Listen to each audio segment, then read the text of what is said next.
നിങ്ങൾ സെർവ് ചെയ്യുന്ന കമ്പനി ഇപ്പം നിലവിലുള്ള ഏറ്റവും വലിയ കസ്റ്റമർ മാസത്തിൽ ഒരു 2 പ്രാവശ്യം നിങ്ങളുടെ അടുത്ത് മേടിക്കുന്നുണ്ടെന്ന് കൂട്ടാം, 2 തവണ മേടിക്കണം. പക്ഷെ നിങ്ങൾക്കറിയാം നമ്മുടെ കോമ്പറ്റീറ്ററുടെ അടുത്ത് മറ്റേ കസ്റ്റമർ വേറൊരാൾ നമ്മുടെ കോമ്പറ്റീറ്ററുടെ അടുത്താണ് മേടിക്കുന്നത്.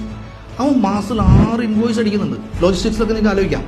നിങ്ങളെ കോമ്പറ്റീറ്ററുടെ അടുത്ത് 6 ഷിപ്മെന്റ് മാസം അയക്കുന്ന ആൾ നിങ്ങളുടെ കണ്ണിന്റെ മുമ്പിലുണ്ട് അപ്പുറത്ത്.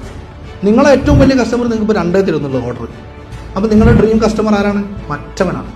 ആ മറ്റവനെ പിടിക്കാൻ വേണ്ടിയിട്ട് അവൻ്റെ പിന്നാലെ നമുക്ക് നിൽക്കണം. അത് നിങ്ങൾക്കറിയാം, ഞാൻ പറഞ്ഞിരുന്ന കാര്യമില്ലല്ലോ. അവനെന്താ വേണ്ടത് അത് കൊടുത്തിട്ട് ഒരു പക്ഷേ നിങ്ങൾ കോസ്റ്റിൻ്റെ ഡൗൺ എങ്കിലും ചിലപ്പോൾ നിങ്ങൾ ചെയ്തിട്ട് നിങ്ങൾ ആ ഒരു പെർട്ടിക്കുലർ സാധനം ചെയ്തിട്ട് കുറച്ച് കഴിഞ്ഞാൽ അവന് നിങ്ങളെ കംഫർട്ട് വരുമ്പോൾ നേരത്തെ കൊടുത്ത സർവീസ് പ്രൊവൈഡറേക്കാൾ കൂടുതൽ നല്ല സർവീസും കെയറിങ്ങും നിങ്ങളുടെ ഭാഗത്ത് നിന്ന് ഈ ഒരു സെർവിങ് ആറ്റിറ്റ്യൂഡൊക്കെ വന്നു കഴിഞ്ഞാൽ അവൻ പൈസ മൈൻഡ് ചെയ്യാൻ ചാൻസ് ഇല്ല.